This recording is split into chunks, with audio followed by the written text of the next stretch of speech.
makakita nito, pag ipinost ko to sa Facebook na ganito mga kirig, maraming magsasabi agad na hindi ito gagana or mali itong diagram na to mga kirig, no?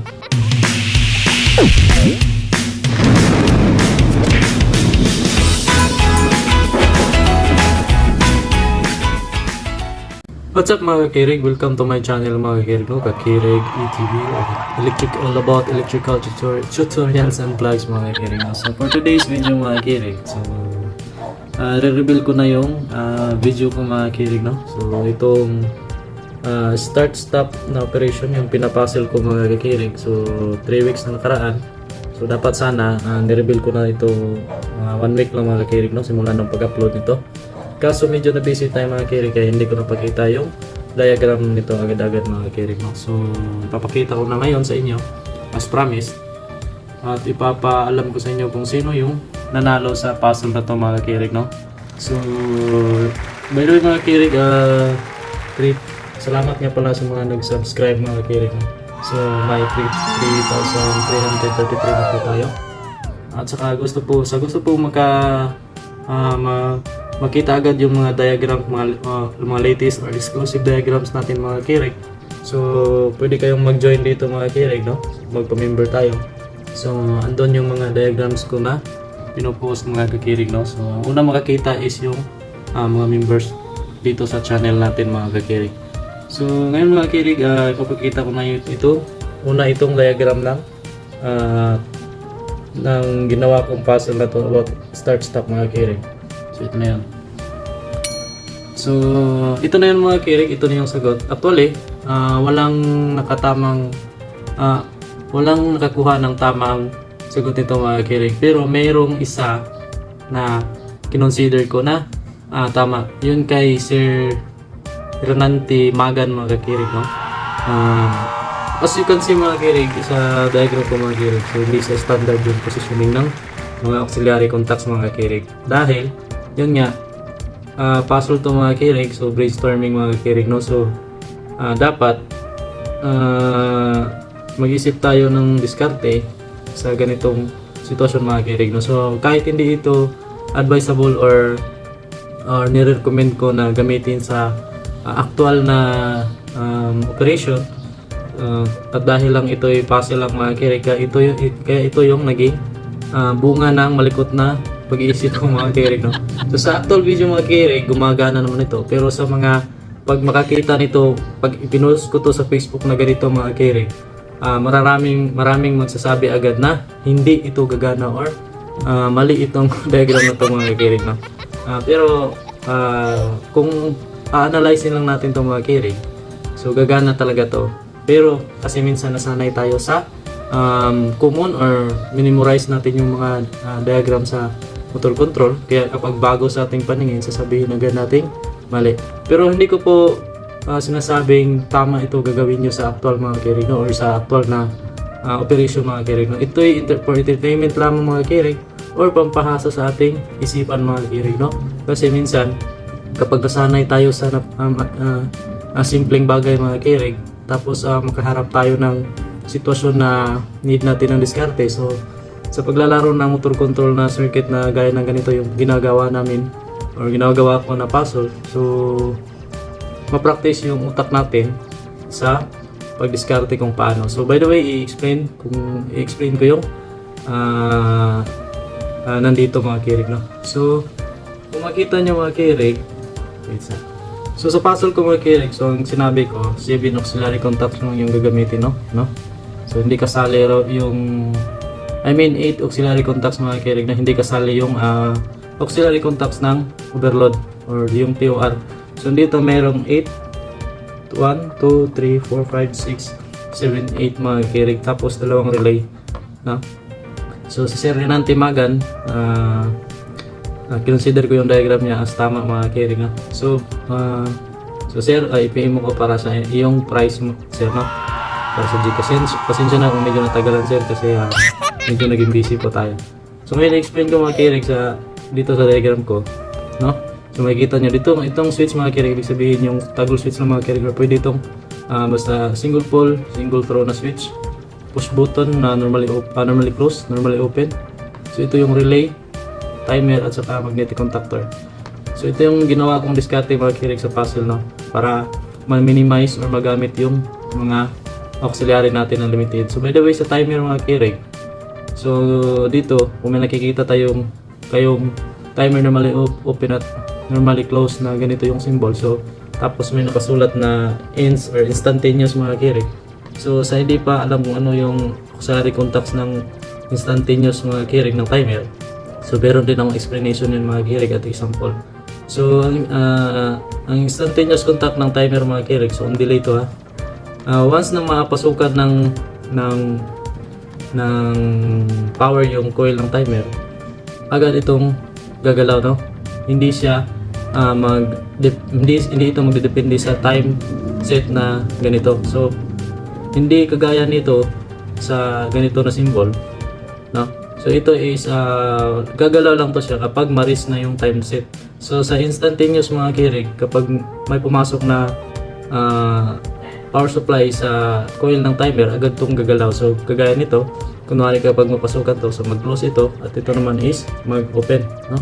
Pero ito na auxiliary contacts ng mga kirig is still pa rin yan na ganyan, no? Hindi yan gagalaw. Gagalaw lang to, excuse me. Gagalaw lang ito kung ma-reach na yung time set na nilagay or sinet dito sa timer natin, no? So try ko i-explain sa inyo mga kirig ang diagram nito mga kirig, no? So simulan natin dito sa position na to.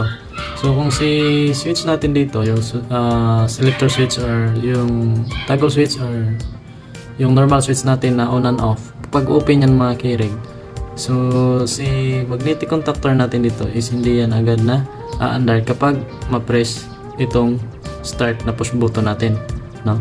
Kasi kasi si magnetic contactor is maka-interlock kay relay mga kirig, kung makita na, no? So may normally open dito kay relay. So si relay, ma-energize lang si relay kung mag-close itong selector switch, no? At kung mag-close itong normally open ng timer natin.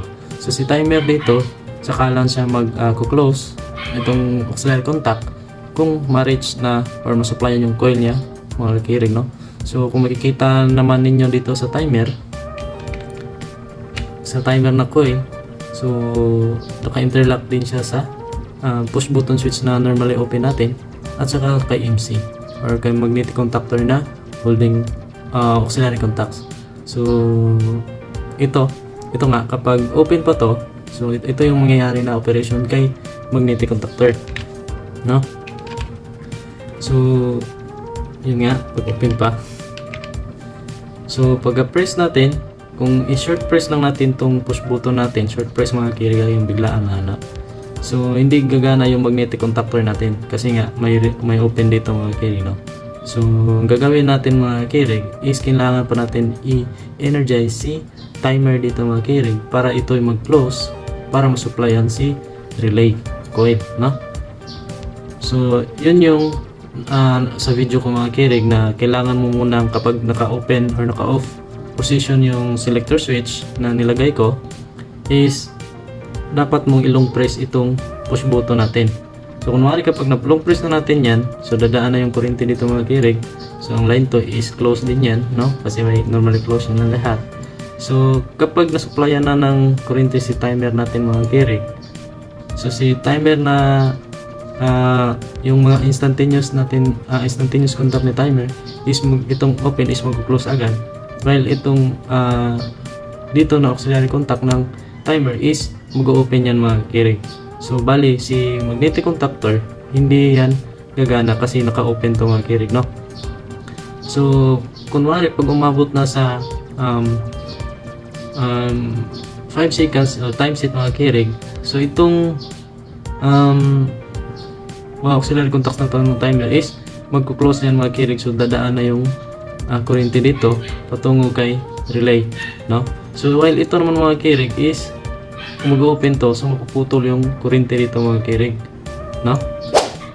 So bali ganito yung mangyayari mga kirig pag umabot na yung 5 seconds time set. So ito, So mag-close to, ito mag-open mga carry, no? So itong yellow, ibig sabihin naka-energize na yan sa mga carry. So itong pulang linya is na line ng mga carry, no? So ito yung takbo ng kuryente, so energize din ito. So yung push button natin is still naka-hold pa lang to mga carry, no? Hindi pa natin binitawan. So energize si timer at saka si relay. So yung relay na close dito is mag-close, ngunit hindi pa rin mag-energize yung magnetic contactor natin kasi open itong instantaneous contact ng timer mga carry, kasi may supply pa yung timer natin dito mga carry, kasi naka-push pa tayo sa push button switch mga carry, no? So mayari ngayon mga carry, kapag binitawan ko itong push button switch na to ng start mga carry, mamamatay yung timer dito mga carry, no?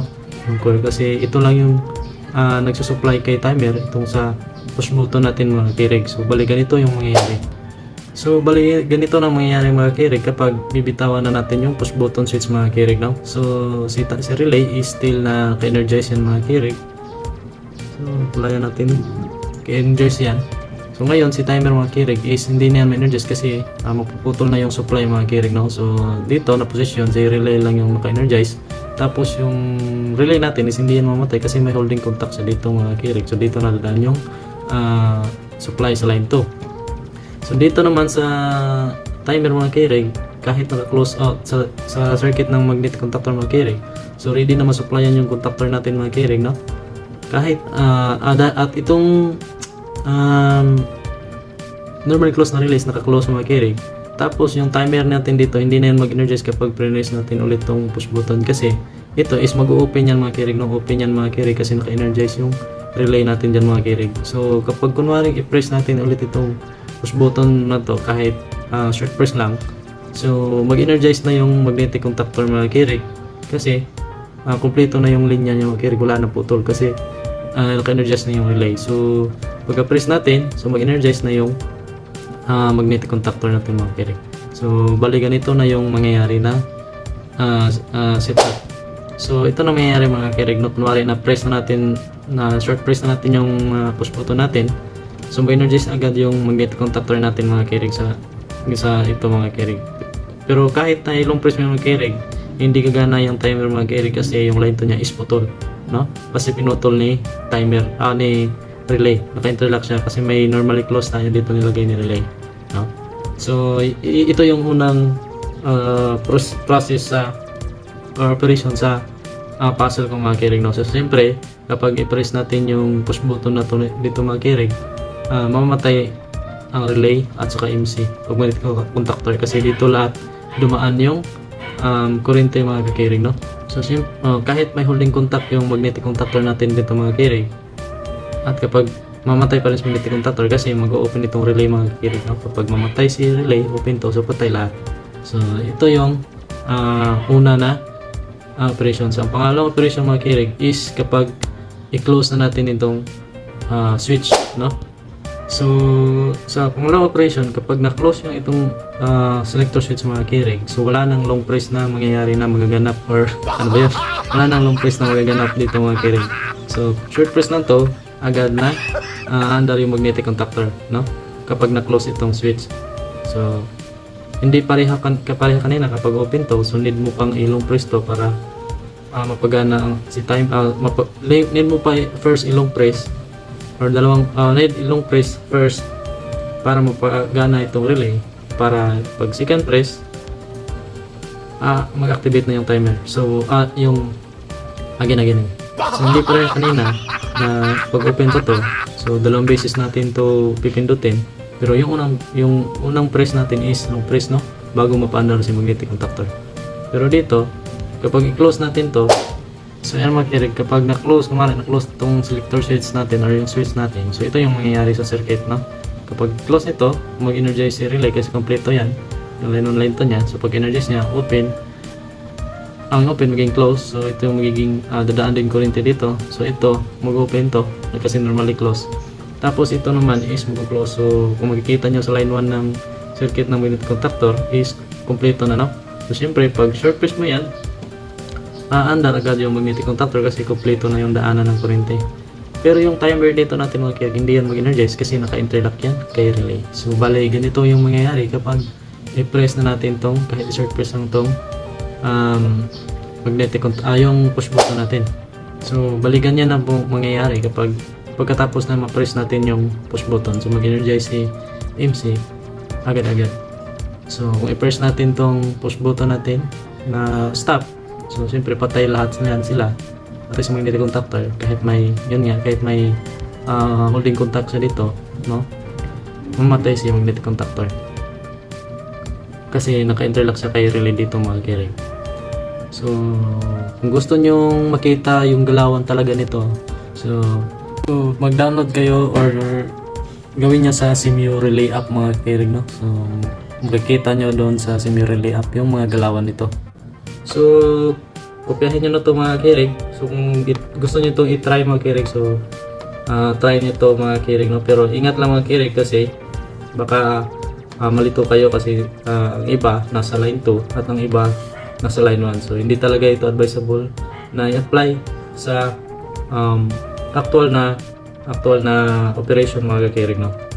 So pwede rin ito nyo i-try sa simulation, sa CMU Relay app mga kirig, kung sino mga CMU Relay app user dyan. So pwede nyo i-try. Pero sa CMU Relay app is walang instantaneous ang timer natin doon sa on delay. So ang gagawin nyo mga kirig is mag-add kayo ng relay as instantaneous ng timer. So pwede nyo i-parallel dito, tapos yun yung contacts ng relay sa CMU Relay app is yun yung gagawin yung instantaneous para ma-prove nyo na gagana talaga itong diagram na to na pinapasok ko. So actually guys, dito is may tatlong operation to mga kirig, no? Pero sa pinakita ko sa puzzle is dalawa lang yung pinakita ko sa na operation. Kasi kapag mas lalong maguguluhan kayo or walang makakuha siguro kapag ipinakita ko yung tatlong operation nito, no? So meron mga tao na kilala ko na makakuha nito kaya exempted sila. So sila yon si Boyax Jan at saka si Christian Graham yung mga kirig, no? So exempted sila kapag nagpapasal ako kasi alam na nila kasi yung mga diskarte ko mga kirig. So kaya kapag nagpapasal ko, exempted sila. So kopyahan nyo na mga kirig, no? So huwag nyo po itong iseryosohin mga kirig, no? This is just an entertainment lang mga kirig, no? So sa mga expert po natin dyan at sa mga masilan or ano ba ito, stricto sa ganito sa motor control sa kuryente, pasensya na po kayo sir. Ito ay pampahasa lang talaga sa isipan mga kirig, no? So ayan na.